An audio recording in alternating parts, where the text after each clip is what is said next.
നമസ്കാരം. സ്പോർട്സ് ഇൻഫോയിലേക്ക് സ്വാഗതം. FC ഗോവയുടെ സോഷ്യൽ മീഡിയ ഹാൻഡിലുകളിൽ കഴിഞ്ഞ ദിവസം പ്രത്യക്ഷപ്പെട്ട ബാക്ക് ടു ട്രെയിനിങ് സൂൺ എന്ന പോസ്റ്റിന് കീഴെ കാണാനായത് ഫോറിൻ സൈനിങ് കാണാത്ത നിരാശയിലുള്ള ആരാധകരുടെ തെറിയഭിഷേകം തന്നെയായിരുന്നു.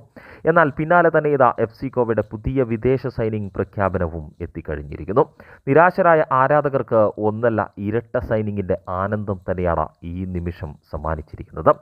ഐക്കർ ഗറക്സേന എന്ന മുൻ സ്പാനിഷ് സ്പെഷ്യലിനെ FC ഗോവ തിരികെ എത്തിച്ചിരിക്കുന്നു എന്ന വാർത്തയാണ് FC ഗോവ ഔദ്യോഗികമായി പ്രഖ്യാപിച്ചതെങ്കിൽ യുവ മലയാളി താരം അലൻ സജിയെ റിലയൻസ് ഫൗണ്ടേഷനിൽ നിന്നും FC ഗോവ സ്വന്തമാക്കിയ വിവരം ടൈംസ് ഓഫ് ഇന്ത്യയുടെ സ്പോർട്സ് ജേർണലിസ്റ്റ് മാർക്കസ് മെർക്കുലാവോയും പങ്കുവെക്കുമ്പോൾ FC ഗോവൻ ആരാധകർ ഏറെ സന്തോഷത്തിൽ തന്നെയാണ്.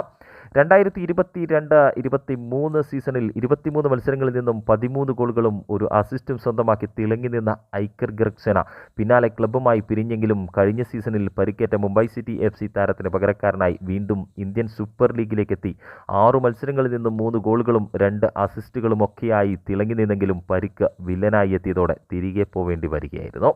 പരിക്ക് പൂർണ്ണമായി മാറിയില്ല എങ്കിലും ഇന്ത്യൻ സൂപ്പർ ലീഗ് തുടങ്ങുന്നതോടെ പരിക്ക് മാറി കളത്തിലേക്ക് എത്താനാവും എന്ന പ്രതീക്ഷയിൽ തന്നെയാണ് ഐക്കറിനെ FC ഗോവ സ്വന്തമാക്കുന്നത്.